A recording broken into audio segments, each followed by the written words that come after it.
हे friends, अगर investing में successful बनना है मतलब इन्वेस्टमेंट्स में से अच्छे रिटर्न्स चाहिए तो आपको कॉमन सेंस अप्लाई करना पड़ेगा। अब कॉमन सेंस सबके पास है, बस अप्लाई कोई नहीं करता है। हिस्ट्री और वॉरेन बफेट दोनों ने ये कंफर्म किया है कि अगर इन्वेस्टिंग में सक्सेसफुल बनना है तो आपको एक सिंपल स्ट्रैटेजी अपनानी होगी। वो है owning all of the nations publicly held businesses at very low cost. इसका मतलब इस बुक में ऑथर ने एक स्टोरी की फॉर्म में समझाया है। वो है, एक बार की बात है, एक बहुत वेल्दी फैमिली रहती थी गॉटरॉक्स फैमिली के नाम से। ये फैमिली इतनी बड़ी थी कि उसमें बहुत सारे मेंबर्स, भाई बहन, कजिन्स, अंकल, आंटी सब एक साथ रहते थे। ये फैमिली यूएस की हर कंपनी का पूरा 100% स्टॉक ओन करते थे, मतलब 100% ओनरशिप इनके पास थी। हर साल कंपनियां पैसे कमाती, अर्निंग्स फैमिली मेंबर्स को मिलती डिविडेंड के फॉर्म में। डिविडेंड के साथ इनके इन्वेस्टमेंट्स की वैल्यू भी बढ़ती। लेकिन कुछ टाइम बाद कुछ मनी मैनेजर्स और कंसल्टेंट्स ने फैमिली के कुछ कजिन्स को अप्रोच किया कि आप दूसरे फैमिली मेंबर से ज़्यादा कमा सकते हो। उनको कन्विंस किया कि कुछ कंपनीज के शेयर्स सेल कर दें और उसके बदले में कुछ दूसरे शेयर्स ले लें। ये ट्रांजैक्शंस करने में इन्होंने मदद की और अपनी ब्रोकरेज चार्ज की। अब कंपनीज शफल हो गई। फैमिली ने नोटिस किया कि पहले के कंपैरिजन में उनके इन्वेस्टमेंट्स की ग्रोथ बहुत कम हो गई है। इसका रीज़न था कॉस्ट, क्योंकि उनको ट्रांजैक्शंस कराने में ब्रोकरेज देनी पड़ी, साथ ही में उनको शेयर्स परचेज सेल करने में टैक्स भी देना पड़ा। आप कोई भी एसेट परचेज या सेल करते हो तो आपको उस पर टैक्स लगता है, आपको उस पर टैक्स देना पड़ता है। इसको सॉल्व करने के लिए फैमिली मेंबर्स ने कुछ एक्सपर्ट्स को हायर किया और उन्होंने भी फीस चार्ज की, पर उससे भी कुछ बेनिफिट नहीं मिला। आखिरी में उन्होंने अपने फैमिली के ओल्ड अंकल की एडवाइस ली कि मनी मैनेजर्स को भगाओ और वापस से 100% स्टॉक ओन करो। ये स्ट्रैटेजी पैसिव और प्रोडक्टिव थी, मतलब स्टॉक्स का बहुत लंबे समय तक होल्ड करना। ये आप भी कर सकते हो इंडेक्स फंड से। क्योंकि देखो, अगर आप कोई कंपनी में इन्वेस्ट करते हो तो उस कंपनी की परफॉर्मेंस में आपकी इन्वेस्टमेंट डिपेंड करती है। अगर कंपनी अच्छा परफॉर्म करेगी तो आपको रिटर्न्स अच्छे मिलेंगे, अगर नहीं करेगी तो रिटर्न्स नहीं मिलेंगे। ये रिस्क कम करता है इंडेक्स फंड।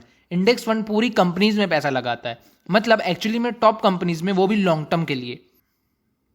इंडिया में 2 इंडेक्स हैं, सेंसेक्स और निफ्टी। सेंसेक्स में टॉप 30 कंपनीज होती हैं और निफ्टी में टॉप 50, जिसमें कुछ कंपनीज अच्छा परफॉर्म करती हैं, कुछ खराब और कुछ एवरेज परफॉर्म करती है। ओवरऑल परफॉर्मेंस पॉजिटिव होता है। अब क्वेश्चन आता है, इंडेक्स फंड क्या है, आप इंडेक्स फंड से कैसे इन्वेस्ट कर सकते हो और इंडिया में टॉप इंडेक्स फंड कौन से हैं। इंडेक्स फंड एक नॉर्मल म्यूचुअल फंड के जैसे है, जिसमें आप एसआईपी या लमसम के फॉर्म में इन्वेस्ट कर सकते हो। इंडेक्स फंड के बारे में आपको आपके फाइनेंशियल एडवाइजर्स या अकाउंटेंट्स कभी नहीं बताते, क्योंकि उनको कमीशन बहुत कम मिलती है। और जिन प्रॉपर इंडेक्स फंड के बारे में ऑथर बता रहे हैं, डायरेक्ट ग्रोथ फंड, उसमें तो आपको कमीशन मिलती ही नहीं है, इसलिए वो हमको बताते ही नहीं है। आप डायरेक्टली इन्वेस्ट कर सकते हो इंडेक्स म्यूचुअल फंड में इस ऐप के थ्रू। इसकी लिंक डिस्क्रिप्शन में है। ये ऐप इन्वेस्टर्स को डायरेक्टली म्यूचुअल फंड्स में इन्वेस्ट कराता है, वो भी विदाउट एनी। ये ऐप मैं खुद भी यूज़ करता हूँ, आप भी इसका यूज़ करो, बहुत बढ़िया ऐप है।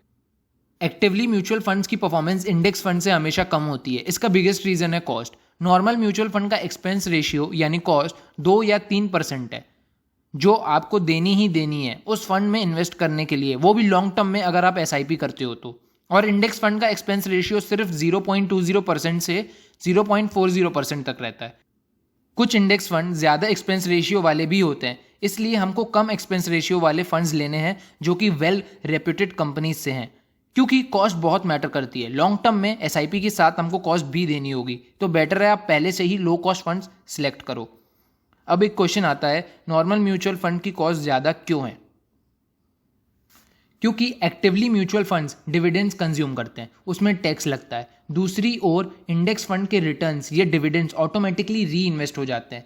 इसको कंपाउंड अर्निंग बोलते हैं, क्योंकि इंडेक्स फंड पैसिव नेचर का होता है। उसको मैनेज करने के लिए बड़ी बिल्डिंग नहीं चाहिए, एडवर्टीजमेंट कॉस्ट नहीं चाहिए, कमीशन नहीं देनी है ब्रोकर्स को, ना ही यूनिट सेल करके टैक्स देना है। इंडेक्स फंड में मैनेजर्स इंडेक्स की कंपनीज में इन्वेस्ट कर देता है लॉन्ग टर्म के लिए। आप दोनों इंडेक्स की वैल्यू चेक कर लो गूगल में। 2001 में सेंसेक्स और निफ्टी की वैल्यू क्या थी और 2020 में क्या है, आपको पता चल जाएगा कि लॉन्ग टर्म में बहुत बेनिफिशियल होता है इंडेक्स फंड। कॉस्ट एक ऐसा मेजर फैक्टर है जो बता सकता है एक इन्वेस्टमेंट सक्सेसफुल होगी या फेल। इसलिए आप भी लोएस्ट कॉस्ट फंड्स सर्च करो और उसमें इन्वेस्ट करो, क्योंकि अगर मैनेजर्स ज़्यादा लेंगे इन फॉर्म ऑफ कॉस्ट तो इन्वेस्टर्स के पास कम रिटर्न्स आएंगे। अगर मैनेजर्स कुछ नहीं लेंगे तो इन्वेस्टर्स के पास ऑलमोस्ट सारे रिटर्न्स आएंगे। 2013 में वॉरेन बफेट ने Berkshire Hathaway share holders meeting में ये बोला था कि उनके और उनकी वाइफ के पोर्टफोलियो में एक्टिवली म्यूचुअल फंड्स की कोई जगह नहीं है। लो कॉस्ट इंडेक्स फंड में ही इन्वेस्ट करते हैं वो। तो आप भी निफ्टी या Sensex index fund direct growth में इन्वेस्ट करो, वो भी लॉन्ग टर्म के लिए। इंडिया के टॉप इंडेक्स फंड है UTI mutual funds, HDFC mutual funds, ICICI mutual funds. Make sure करना आप इनकी कॉस्ट और इन्फॉर्मेशन पढ़ के ही इन्वेस्ट करो। ये बातें मैंने आपको the little book of common sense investing से बताई है, जिनके ऑथर जॉन बोगले हैं। जॉन बोगले वैनगार्ड ग्रुप के सीईओ हैं, जो म्यूचुअल फंड्स और फाइनेंशियल सर्विसेज प्रोवाइड करते हैं। कमेंट करके बताइए आप कौन से इंडेक्स फंड में इन्वेस्ट करोगे। वीडियो अच्छा लगा हो तो लाइक शेयर करें अपने फ्रेंड्स एंड फैमिली के साथ, ताकि वो भी अपनी कॉस्ट बचा सकें। ऐसी और बुक से फाइनेंशियल नॉलेज लेने के लिए चैनल को सब्सक्राइब करें और बेल आइकन हिट करें। लास्ट में थैंक्स फॉर वॉचिंग।